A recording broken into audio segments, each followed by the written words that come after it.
The movie begins with the chilling voiceover of a child. He tells us that 2 years ago, in the small town of Maybrook, Pennsylvania, something strange happened. On one night, at exactly 2:17 a.m., 17 children ran out of their homes and were never seen again. The shocking part? All 17 missing children belong to the same classroom in Maybrook Elementary School. That class originally had 18 kids. 17 vanished. The only one left was a boy named Alex. The next morning, their teacher, Justine, walked into her classroom to find only Alex sitting there. She was stunned. The missing kids' parents immediately began accusing Justine, claiming she must have taught the children something that made them do this. Police began an investigation right away. Justine was interrogated, and so was Alex, but both insisted they had no idea what happened. The only clue police found was that all 17 kids ran away at exactly 2:17 a.m., proven by security alarms going off in multiple houses at that same moment. Some homes even had CCTV footage showing the kids running in a strange way, their bodies leaning forward, arms back, almost like a Naruto run. And that, my friends, is the setup of the movie. From here, the story unfolds through different characters' perspectives. All the missing children's parents are furious with her. At a school meeting, Principal Andrew Matthews defends her, insisting she's innocent. But one parent, Archer Graff, refuses to believe it and blames her entirely. That night, shaken by the accusations, Justine stops at a liquor store. There, she's approached by James, a shady man asking for money. Remember him, he'll be important later. She ignores him and hurries home, fearing that an angry parent might attack her. The fear isn't unfounded. She's already receiving threatening calls from unknown numbers. The next morning, she finds the word witch spray-painted across her car. She reports it to the police, and we meet Officer Paul, someone she knows well enough to exchange friendly greetings with. Back at school, Justine wants to speak with Alex, but Principal Marcus refuses. Since Alex is the only child who didn't disappear, he's already been interrogated endlessly by police and other agencies. Under pressure from parents, Marcus tells Justine to take a break from work for a few days. Reluctantly, she agrees. Still, she can't let go of her suspicion and begins secretly following Alex. One night, she's at a bar when Paul arrives. They talk about recent events, and Justine, clearly drunk, convinces him to drink too. One thing leads to another, and they sleep together, even though Paul is married to a woman named Donna. Justine knows this isn't their first time either. The next day, she follows Alex again. When she tries to approach him, he refuses to talk and runs away. Determined, she goes to his house. No one answers the door, but she notices all the windows covered with paper.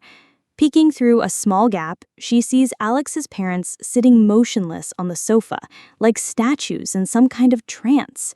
Frightened, Justine calls Principal Marcus and suggests he check on Alex's home legally to make sure the boy is safe.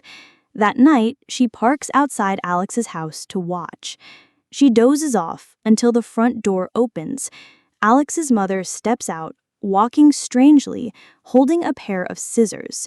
She quietly approaches Justine's car, slips inside, and cuts off a small lock of Justine's hair before leaving. Justine never even wakes up. Archer's son, Matthew, is one of the missing children. He was the parent shouting at Justine during the meeting. He followed her to the liquor store that night and was the one who spray-painted witch on her car. He's been watching her closely because he believes she's responsible. Frustrated by police inaction, Archer studies CCTV footage of his son running away. Matthew's run matches that strange style seen before, and always in a specific direction. Archer marks this direction on a town map. He then visits another missing child's family, views their footage, and marks that child's running direction too.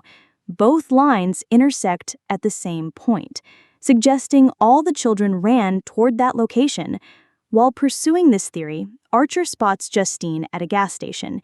He confronts her, but suddenly they see Principal Marcus running toward them, bleeding, moving in that strange run, eyes empty. Without warning, he attacks Justine. Archer tries to help, but Marcus is unnaturally strong, like he's possessed, and focused entirely on killing Justine. The scene ends abruptly. Paul's wife is out of town. After greeting Justine at the station when she reported the graffiti, he goes on patrol and catches James trying to break into a house. During the arrest, a needle in James' pocket pricks Paul's hand, clearly a drug needle. Enraged, Paul punches James. Unfortunately, his dashcam records the assault. Knowing this could cost him his job, Paul makes James a deal. Stay quiet and leave town, and he'll let him go. James agrees and runs. Later, Paul meets Justine at the bar. They sleep together. The next morning, Paul returns home and finds his wife Donna unexpectedly back. She instantly realizes what happened. Furious, she later attacks Justine in a store. Meanwhile, Paul confesses the dashcam incident to his captain, who says that if James doesn't file a complaint, the footage will auto-delete in a month. But outside the station, Paul spots James returning. Enraged, he chases him again. James is a drug addict and petty thief. That night at the liquor store, he begged Justine for money. Later, he tries to rob a house, Alex's house, stealing small items. Inside, he finds Alex's parents sitting in a trance. Ignoring them, he heads to the basement and freezes. All 17 missing children are there, standing motionless. Suddenly, Alex's parents move toward him, forcing James to flee. When he sees the missing children's posters and the $50,000 reward, greed takes over. He calls the police, claiming to know their location. They tell him to come to the station, but outside, Paul spots him and chases him into the woods. There, James sees the same creepy old woman, clown-like, who appeared in Justine and Archer's nightmares. He hides in a tent, but someone opens it. Panicking, he stabs them with his needle and realizes it's Paul. Furious, Paul arrests him. James tries to save himself by telling Paul where the children are. Paul takes him to Alex's house, leaves James locked in the car, and goes inside. Hours pass. When Paul finally emerges, he's in a trance. He drags James inside, and the scene cuts. After Justine's call urging a welfare check on Alex, Marcus summons Alex's parents to school.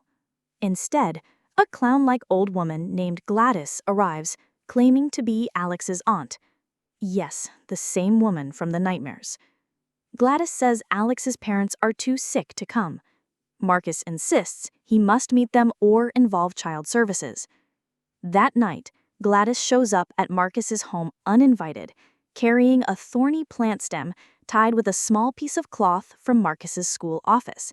She cuts her hand on the thorns, smears blood on the stem, and rings a small bell. Marcus instantly falls under her control. She cuts her husband's hair, ties it to the stem, and breaks it, forcing Marcus to savagely attack and kill his own husband.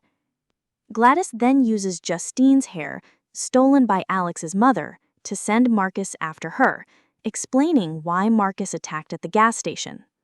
Finally, we see events from Alex's view, starting before the disappearances. He lived with his parents, went to school, and was bullied.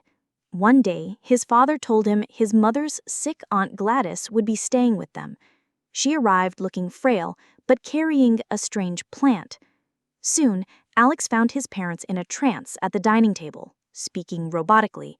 Gladys, now healthier, threatened him.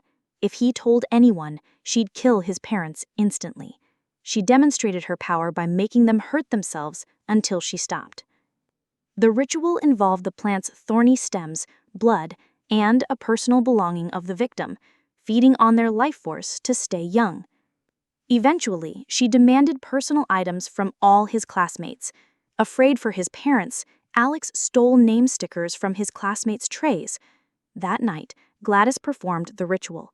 At exactly 2:17 a.m., all 17 children ran from their homes straight to Alex's basement. Police searches failed because Gladys hid the children in the forest during the day, returning them at night. She never kept her promise to leave, instead keeping Alex as her servant. Paul and James, after entering the house, also fell under her control. Outside Alex's house, Justine and Archer watch. Paul, under Gladys's command, lures them inside.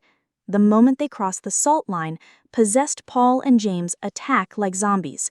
Only headshots stop them, and Justine manages to kill both. Archer heads to the basement, finds the children, but Gladys cuts his hair and turns him against Justine. Meanwhile, Alex sneaks into Gladys's ritual room, steals a stem from her plant, plucks her hair from her wig, and performs the ritual on her. The controlled children suddenly turn on Gladys, chasing her through town while stunned residents watch. They catch her and, well, let's just say she doesn't survive the night.